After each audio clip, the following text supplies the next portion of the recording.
कुकरमध्ये वांगी टाकून ही अप्रतिम अशी रेसिपी तुम्ही एकदा जर बनवली ना तर पहा नेहमीच या पद्धतीने बनवून खाल इतकी चविष्ट। नमस्कार मंडळी, घरगुती भोजन या चॅनलमध्ये तुम्हा सर्वांचं अगदी मनापासून स्वागत आहे। तर मग वेळ न घालवता आपण लगेचच आजच्या रेसिपीला सुरुवात करूया। सर्वात अगोदर इथे ना आपल्याला काठी वांगी घ्यायची आहे। देशी वांगी बघा अशा प्रकारचे मिळतात ती घ्यायची आहे। आता या देशी वांग्याचे जे काटे असतात ना ते आपल्याला सुरीने या पद्धतीने काढून टाकायचे आहेत आणि याचा देठ आहे ते आपल्याला थोडंसं कट करून घ्यायचं आहे। पूर्णपणे देठ काढायचं नाही, असं थोडंसं देठ कट करून घ्यायचं। या पद्धतीने संपूर्ण वांगी आपल्याला चिरून आणि अशा पद्धतीने अधिक आकारामध्ये चिरून घ्यायचे आहेत, काटे काढून घ्यायचे आहे। यामध्ये कीड वगैरे लागली आहे का ते चेक करायचं। आता हे सर्व वांगी आपल्याला पाण्यामध्ये टाकून स्वच्छ पाण्याने धुवून घ्यायचे आणि यामध्ये जरा वेळ ठेवून द्यायचे आहेत। इकडे आपल्याला एक वाटण बनवून घ्यायचं आहे। त्याकरता इथे मी लसूण, आलं, सुकं खोबरं आणि कोथिंबीर घेतलेली आहे। हे सर्व जिन्नस आपल्याला मिक्सरच्या भांड्यामध्ये टाकायचे आणि मिक्सरला ना याचं वाटण बनवून घ्यायचं आहे। पहा इथे आपण याचं वाटण बनवून घेतलेलं आहे। आता लगेच एका डिशमध्ये आपल्याला शेंगदाण्याचं कूट घ्यायचा, त्यामध्ये थोडंसं वाटण घालायचं, हळद घालायची, लाल मिरची पावडर घालायची आणि चवीप्रमाणे मीठ घालायचं। आता हे सर्व जिन्नस आपल्याला व्यवस्थित असे मिक्स करून घ्यायचे, एकजीव करून घ्यायचं आणि यानंतर यामध्ये अगदी थोडंसं चमचाभर आपल्याला पाणी घालायचं आहे आणि व्यवस्थित असं मिक्स करून घ्यायचं आहे। तर इथे वांग्यामध्ये भरण्याकरता आपलं सारण तयार झालेलं आहे। आता हे तयार केलेलं सारण लगेचच आपल्याला या वांग्यामध्ये भरून घ्यायचं आहे। अशा पद्धतीने आपल्याला यामध्ये सारण भरून घ्यायचं आहे। तर इथे आज आपण अगदी जबरदस्त अशी वांग्याची भाजी बनवतो आहे, खूप वेगळ्या पद्धतीने बनवतो आहे। एकदा जर तुम्ही अशी भाजी बनवली ना तर नेहमीच या पद्धतीने बनवून खाल, इतकी चविष्ट सुद्धा बनते।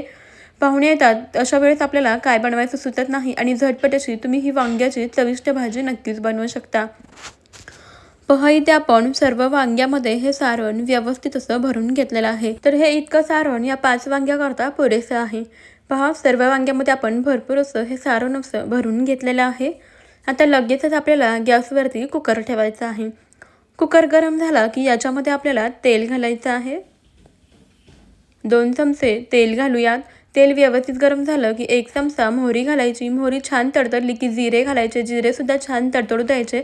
त्यानंतर आपण तयार केलेलं वाटून घेतलेलं वाटण घालायचं आहे। वाटण व्यवस्थित असं परतवून घ्यायचं आणि मग यामध्ये घालूयात कढीपत्ता। कढीपत्ता सुद्धा छान असं यामध्ये परतून घ्यायचा आहे। कढीपत्ता परतून घेतला की आता आपल्याला ना यामध्ये एक बारीक चिरलेला टोमॅटो घालायचा आहे। टोमॅटो घालून व्यवस्थित असं परतून घेऊया। टोमॅटो सुद्धा छान मऊसूद होईपर्यंत यामध्ये परतून घ्यायचं। सर्व साहित्य छान असं परतून झालं की आता आपल्याला यामध्ये मसाले घालायचे आहेत। जसं की इथे मी वापरते 1 चमचा काळा मसाला आणि अर्धा चमचा गरम मसाला घालायचा आहे आणि हे मसाले यामध्ये व्यवस्थित असे मिक्स करून घ्यायचे आहेत, एकजीव असं करून घ्यायचे आहेत। मसाले छान असे यामध्ये मिक्स करून घ्यायचे। सर्व मसाला छान असं परतून झाला की यामध्ये भरलेली वांगी घालायची आहेत। मसाला छान परतला ना मग भाजीला चव सुद्धा खूपच भन्नाट येते। भरलेली वांगी घालायची आणि वांगी एखाद मिनिटभर यामध्ये व्यवस्थित अशी परतून घ्यायची आहे। मध्यम गॅसवरती आपल्याला वांगी छान अशी 1-2 मिनिटं या मसाल्यामध्ये परतून घ्यायची।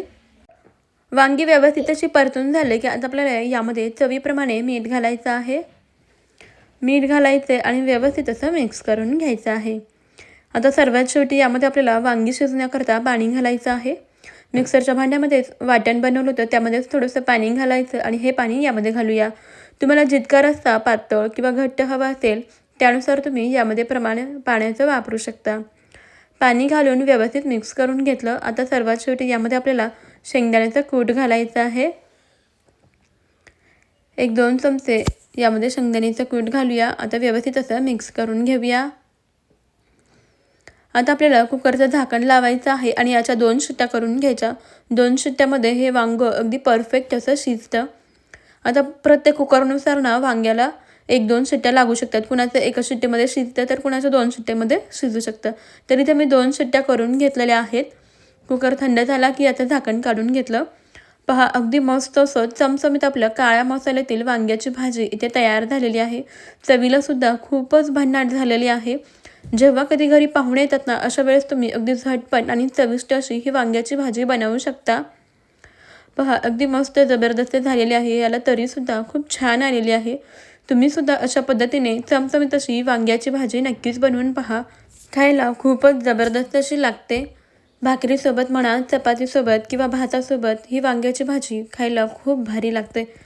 तुम्हीसुद्धा या पद्धतीने वांग्याची भाजी नक्की बनवून पहा किंवा तुमच्याकडे कोणत्या पद्धतीने बनवली जाते ते सुद्धा मला कमेंटमध्ये जरूर कळवा. सोबतच तुम्ही आपला हा व्हिडिओ कोणत्या शहरातून किंवा गावातून पाहत आहात ते सुद्धा मला कमेंटमध्ये नक्कीच कळवा. व्हिडिओ तुम्ही शेवटपर्यंत पाहिलात ना, त्याबद्दल तुमचे खूप खूप धन्यवाद. तुम्हाला ही रेसिपी कशी वाटली मला कमेंटमध्ये नक्कीच कळवा. आवडली असेल तर लाईक करा आणि आपल्या घरगुती भोजन अस्सल मराठमोळ्या चॅनलला नक्की सबस्क्राईब करा. त्यापुढील बेल आयकॉन सुद्धा प्रेस करा, म्हणजेच आपल्या येणाऱ्या नवनवीन भन्नाट आणि युनिक अशा रेसिपीचे अपडेट सर्वप्रथम तुम्हाला मिळतील. चला मग मंडळी, भेटूया आपण अशाच पुढच्या एका नवीन रेसिपीमध्ये. तोपर्यंत खात राहा, मस्त राहा आणि सर्वात महत्त्वाचं म्हणजे हेल्दी राहा. चला मग, बाय बाय.